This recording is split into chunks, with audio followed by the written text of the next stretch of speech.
You ever had someone say all the right words, but something about them still made you pull back? You couldn't explain it, but deep down, how something just didn't sit right. It wasn't what they said. It was how they showed up. Because body language, that silent speaker, it never stays quiet. I'm giving you 5 body language mistakes that silently sabotage your message, even when your words are perfect. You ever talked to someone who looked everywhere but you? Their words were fine. The tone was okay. But you couldn't shake the feeling that they weren't really present. How? That their attention was somewhere else. It creates this subtle tension, a quiet disconnect. Something in your gut that says, I'm not sure I can trust this. Now flip it. You've also had those moments where someone looked at you just a bit too long, like they were trying to hold your stare hostage. It doesn't feel natural either. It's almost aggressive. How? Like the conversation became a competition. Who's going to look away first? Suddenly, you're not focused on the message anymore. You're thinking, why are they staring like that? See, that's the power of eye contact. It's the invisible thread that either connects people or cuts the line completely. And it happens before a single word gets processed. We tend to think communication is about talking, saying the right thing, getting the message across. But the truth, most of your communication happens in the space between your words. It's the subtle cues, the nonverbal signals. How? And eye contact is one of the strongest signals your body gives off. It says, I'm here, I see you, I'm listening. Or it says the opposite, and people feel it instantly. Now, this isn't about staring people down or forcing yourself to look robotic. It's about intentionality. You don't have to lock eyes the whole time to be effective. In fact, you shouldn't. Eye contact, when done right, should feel like breathing, natural, rhythmic, how? And human. Think of it like a pendulum. You connect, then you glance away, then you come back. That's the rhythm. That's the balance that makes people feel safe, how respected and heard. No intensity, no avoidance, just presence. Most people don't struggle with eye contact because they're rude.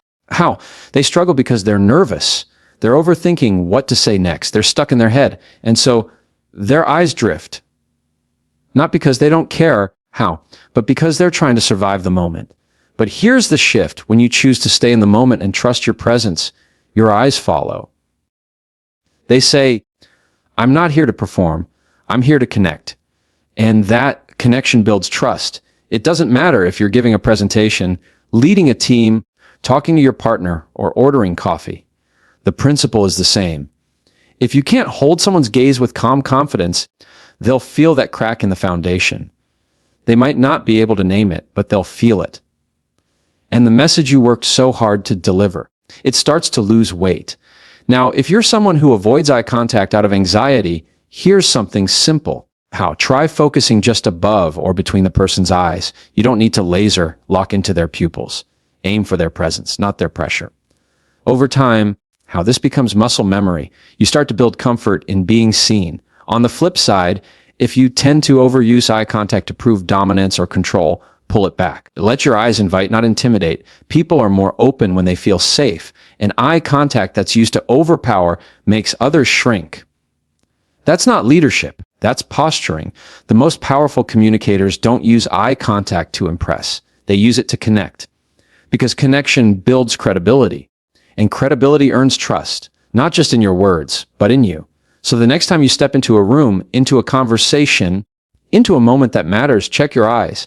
Not just where they're looking, but what they're saying. Let them speak calm. Let them speak presence. Let them say, how? I'm with you. Because that message, that presence, it speaks louder than anything else. Now let's talk about something equally quiet and just as powerful. How? Your posture. Most of us don't realize how much we're communicating just by the way we hold ourselves. We think body language is just an extra, like a bonus feature. But it's not. It's the stage your words stand on. And if the stage is shaky, no one trusts what's standing on it, you walk into a room with your shoulders hunched, arms crossed, feet pointing away from people, eyes on the floor. And what are you really saying? You might say you're confident. You might say you're interested. How? But your body says, I don't want to be here. And people believe your body more than they believe your words. That's the problem with closed off posture. It tells a different story than your mouth is trying to tell. It sends mixed signals. It says, Stay back, I'm guarded. How I'm protecting myself. And even if that's not what you meant, that's how it lands. It's not always dramatic. Sometimes it's subtle. Just a slight lean away, or folded arms when you're deep in conversation. But people read posture like they read tone. It either invites or it pushes away. There's no neutral. Now, there's a reason people default to closed posture, protection. When we're unsure, nervous, or uncomfortable, we instinctively protect our bodies. Folding your arms creates a barrier. Leaning back creates distance. Looking away gives you a chance to retreat. That's normal. But here's the thing. Most of the time, you're not in danger. You're just in discomfort.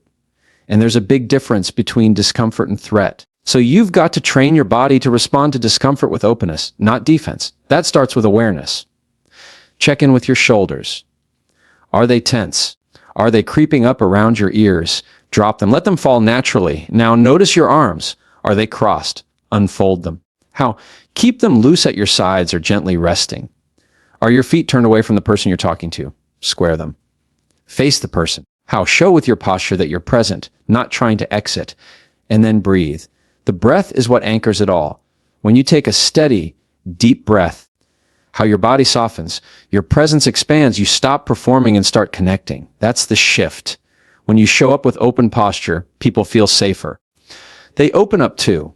It's like an unspoken permission slip. You can trust me. I'm here. I'm not hiding. And that builds rapport. That builds emotional clarity. That builds influence, not through force, but through presence. Some people think openness looks weak. That if you're not puffing up your chest or holding a power pose, you'll look passive. But real strength isn't about making yourself bigger. How? It's about making yourself available to connect, available to lead, available to listen. And when you open your posture, you create space, not just physically, but emotionally. People sense that they're not being judged, that you're not bracing for conflict, that you're simply here. How? Calm, unshaken, in control of yourself. That's what quiet confidence looks like. You don't have to be loud to be heard. You just have to be grounded. You just have to be present. And the way you carry yourself speaks that long before your mouth ever opens. How? So think about it. Next time you're having a hard conversation, a team meeting, a heart-to-heart, don't just focus on what to say. Focus on how you're showing up. Is your body inviting trust or resisting it? Is your posture saying, I've got something to prove, or I'm ready to listen? How? You want to master communication. Start there. Start with your body. Because when your posture and your message match, people listen deeper. They lean in. How? They believe you. And that's where real influence begins. Not in being the loudest voice in the room, but in being the calmest presence, the clearest signal. The person whose message comes through without resistance, because your body, your tone, your presence, it all speaks one truth. I'm here. I'm safe. How? You can trust this. And that kind of message changes everything. There's something powerful about the way we use our hands when we speak. Before we had words, we had movement. Before language was ever written or spoken, people communicated through gesture. It's ancient. It's instinctual. And when used with intention, it adds depth and clarity to what we say. But when it's not, it can completely hijack the message. You've seen it happen. How? Maybe you've even done it yourself. You get passionate or nervous or overly excited, and suddenly your hands are doing more talking than your voice. How? They're everywhere, cutting the air, pointing, bouncing, swirling around like they've got a mind of their own. And instead of listening to what you're saying, how the other person is trying to track your hands, trying to figure out what's going on, you become a distraction. Not because you're saying something wrong, how, but because you're overloading the channel. That's the thing with body language. It either supports the message or it competes with it. There's no middle ground. How? Hand gestures should be like a spotlight. They bring attention to what matters. They guide. They reinforce. But if that spotlight is moving constantly, scanning every corner, never resting, people stop following it. They disconnect. And once they disconnect, your message doesn't land. Even if it was the perfect sentence, the perfect point, the perfect truth, if it gets lost in the noise, it never hits the heart. Now, this doesn't mean you should freeze. This isn't about suppressing expression. The goal isn't stiffness, it's stability, controlled movement, presence over performance. When your hands are grounded, they communicate confidence. When they move with purpose, they become extensions of your message. You're not just telling people what you believe, you're showing them. And people respond to that. Because it feels real. It feels clear. But when your gestures become constant, anxious, or erratic, they start to speak a different language. They say, I'm unsure. They say, I need you to validate this. They say, I'm not settled in myself. And the audience, whether it's one person or 100, picks up on that instantly. The best communicators don't use their hands to impress. They use them to reinforce. Their gestures are slow, deliberate, grounded. They don't rush to fill silence with motion. They trust stillness. They let their words breathe. That's something a lot of people forget. Stillness is powerful. You don't always have to be doing something to keep someone's attention. Sometimes, the quiet presence of a person who's fully in control of their body says more than any movement ever could. It draws people in. And here's where it gets practical. If you're someone who talks with your hands a lot, try this. Anchor your hands at the start. Rest them gently in front of you or lightly clasp them. Take a breath. Feel your body. Then speak. Let your gestures emerge naturally when they need to, not out of habit, but out of purpose. That small reset changes everything. It creates awareness, and awareness creates control. You start to notice what your body is doing instead of just letting it run on autopilot. And when your body is no longer reacting, it starts responding. It starts supporting your words instead of competing with them. That's what presence is. Alignment between how you feel, what you say, and what your body does. When all of that syncs up, people listen differently. They feel safe. They feel connected. They feel like they're being led, not just talked at. Because gestures, when they're used with intention, create clarity. But when they're used on impulse, they create confusion. And clarity builds trust. Confusion erodes it. And that trust, that's everything. Now there's another piece to this that often flies under the radar. One that can quietly unravel even the strongest message. It's subtle. It's constant. And it almost always comes from a place of nervous energy. Fidgeting. Most people don't even know they're doing it. They're tapping a pen, bouncing their leg, cracking their knuckles, adjusting their sleeves, touching their face, checking their watch. It seems harmless. It seems small. But those small habits, especially when they happen in key moments, send a loud signal. They say, I'm not comfortable. They say, I'm waiting for this to be over. They say, I'm not in control. And once again, the body speaks louder than the words. You could be delivering a perfect message. Your tone could be warm. Your words could be thoughtful. But if your body is constantly shifting, moving, jittering, your audience feels tension. They may not be able to name it, but they feel it. And people remember how you made them feel. Now here's the truth. Fidgeting doesn't come from weakness. It comes from excess energy. It's the body's way of trying to discharge discomfort. When you're nervous, that energy builds up. And without realizing it, your hands, your feet, your breathing, all try to manage that load. But when you let fidgeting take over, you trade presence for comfort. And that comfort is short term. Because long term, it costs you the moment. So how do you stop? You don't try to fight the energy. You learn how to channel it. And it starts with breath. The breath is your anchor. It's the reset button your nervous system is begging for. When you feel the urge to move, to fidget, to release, pause. Take a slow breath in through your nose. Hold. Then exhale through your mouth. Let your shoulders drop. Let your hands rest. Let your body settle. You'll be amazed how much calmer your presence becomes when your body stops trying to run away from the moment. And it's not about perfection. You don't have to be motionless. You just have to be intentional. If you need to adjust, adjust slowly.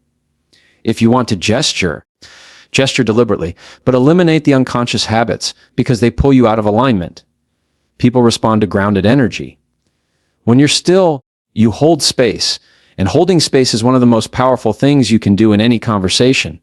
It tells people, you're safe here. It tells them, I'm not going anywhere. It tells them, I'm with you, and I'm okay. And when they feel that from you, they mirror it. They slow down. They lean in. They match your calm. That's how you lead a conversation, not by dominating it, but by grounding it. Now, this takes practice. Most people are so used to their fidgeting habits that they don't notice them until someone points it out. And once they do, it feels like you can't stop noticing it. But that's good. That awareness is where growth begins. Don't shame yourself for it. Just slow down. Watch your hands. Feel your body. Ask how. Am I reacting or responding? That question alone can bring you back into presence. The next time you feel that urge to bounce your leg, click your pen or glance at your phone, pause, feel your feet on the ground, breathe. Choose to stay still even for just one breath. That one breath is the difference between distraction and direction. Because here's what no one tells you. Your presence is not just about what you say. It's about what you don't do, the things you avoid, the noise you remove, the space you create. When you remove distraction, people feel clarity. When you remove fidgeting, people feel focus. When you remove nervous energy, people feel leadership. And all of that happens without you saying a single extra word. That's the power of alignment. That's the power of self-awareness. It doesn't shout. It doesn't force. It doesn't demand. It simply shows up. So the next time you speak, whether you're in a conversation, on a stage, in a meeting, or face-to-face with someone who matters, don't just think about what you want to say. Think about what your body is doing. Think about how your hands are moving. Think about what your breath is telling your posture to do. Think about whether you're leading from a place of calm or reacting from a place of discomfort. Because the best messages aren't always the loudest. They're the clearest. And clarity starts when your words, your tone, and your body all speak the same thing. Presence, not performance, not pressure, just presence. And presence, calm, grounded, intentional presence makes people feel safe, seen, and willing to listen. That's how you communicate with impact. That's how you make sure your message lands the way it was meant to. There's something subtle that often gets overlooked when people talk about communication. Everyone focuses on words. Some focus on tone. A few start to think about posture or eye contact, but very few people talk about the face. And yet, your face might be the single most trusted part of your entire message. People look to your face to confirm everything. Before they believe what you're saying, they check to see if your face believes it. Before they open up, they search for permission in your expression. Your face tells them whether it's safe to feel, whether it's okay to connect, whether you're fully here or somewhere else, halfway out the door. That's what happens when your expression doesn't match your message. You might say all the right things, but if your face doesn't back it up, people hesitate. They pause, they squint, waiting for the rest of the truth to show up. And if it doesn't, they pull back. It's not always conscious, but it happens every time. Because people aren't just listening with their ears. They're listening with their instincts and the face. That's where instinct goes first. Now here's the reality. A blank face isn't always chosen. Sometimes it's the result of stress. Sometimes it's what we were taught. Sometimes it's protection. When people grow up in environments where emotion isn't safe, where showing too much feels like a liability, they learn to go neutral, to stay flat, to stay unreadable. Because unreadable feels safer than vulnerable. But the problem is, unreadable also feels unavailable. And when people sense that you're unavailable, they don't engage, they listen from a distance. They protect themselves too. And that distance, that mutual emotional pullback, is where connection dies. You don't need to be dramatic to be expressive. This isn't about overdoing it or becoming performative. It's not about exaggerating your feelings. It's about alignment. If you're speaking about something you care about, your face should reflect that care. If you're sharing something heavy, your eyes, your brows, your mouth should all communicate the weight. If you're offering encouragement, how your tone might say, "You've got this," but your face needs to say it louder than your voice ever could. We trust people when we feel them. And the fastest way to feel someone is through their face. That tiny tilt of the brow, the softness around the eyes, the upward lift of a real smile. Not a performance, just presence, just truth. There's science behind it. The human brain is wired to scan faces before it even processes words. That's why you can tell when someone's faking a smile. That's why you know when someone says, "I'm fine," but their eyes say the opposite. The brain is constantly checking for congruence. Do your words match your emotion? Do your emotions show up in your face? If they don't, trust breaks. Even if the person never says a thing, you want to build better trust in your communication. Start by getting your face involved. Let it be a mirror for your message. Not controlled, not scripted, just honest. That's all people are looking for, not perfection. Just honesty they can feel. Think about the people in your life who you trust most, the ones who make you feel heard, the ones you lean into. You probably don't remember every word they said, but you remember how their face looked when they were with you, the way their eyes held yours, the way their expression said, "I'm here. I care. I'm in this with you." That's the moment you believe them. That's the kind of presence you want to bring into every room, every call, every conversation. It's not loud, it's not flashy, but it's unforgettable.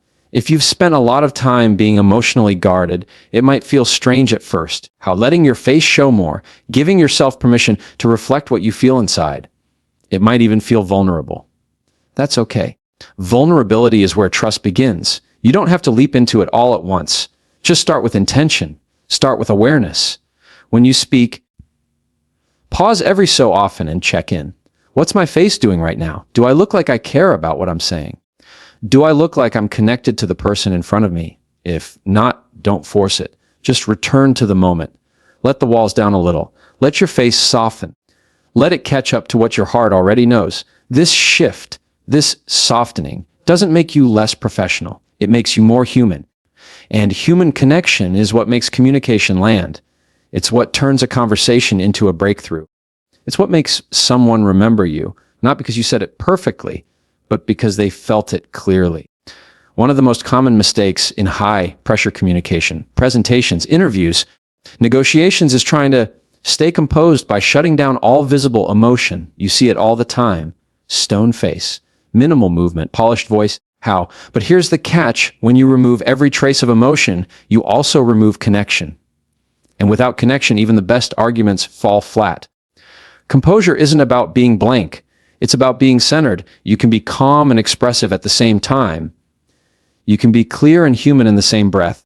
That's the balance people crave. Not icy, not performative, just real, just present. The most impactful communicators know how to let their face tell the story. How, when they share good news, it shows. When they express concern, it's written in their features. When they celebrate others, how their smile reaches all the way to their eyes. And that's what makes their message stick. Not just what they say, but how deeply they seem to believe it. How? You want to lead better, be more trusted, have your words land with more weight. Don't just rehearse your message. Reconnect your face to your message. How? Invite your expression back into the conversation, because no one trusts a wall. They trust a window. Let your face be that window. How? Let it reflect what's happening inside. The passion, the care, the concern, the joy. Let it come through, not all at once, but enough to let people know you're human, you're here, and you mean what you say. That's when people start to believe you. That's when they start to lean in. That's when communication becomes connection. And connection, that's where change begins. Here's the life-changing truth. People don't just respond to your words, they respond to your presence. Your body speaks before you ever say a word. And when your body language and your message match, that's when trust is built, hearts open, and impact happens. So master your posture. Command your presence. And let your message finally be heard the way it was meant to be. Let's get better, not louder. You've got this.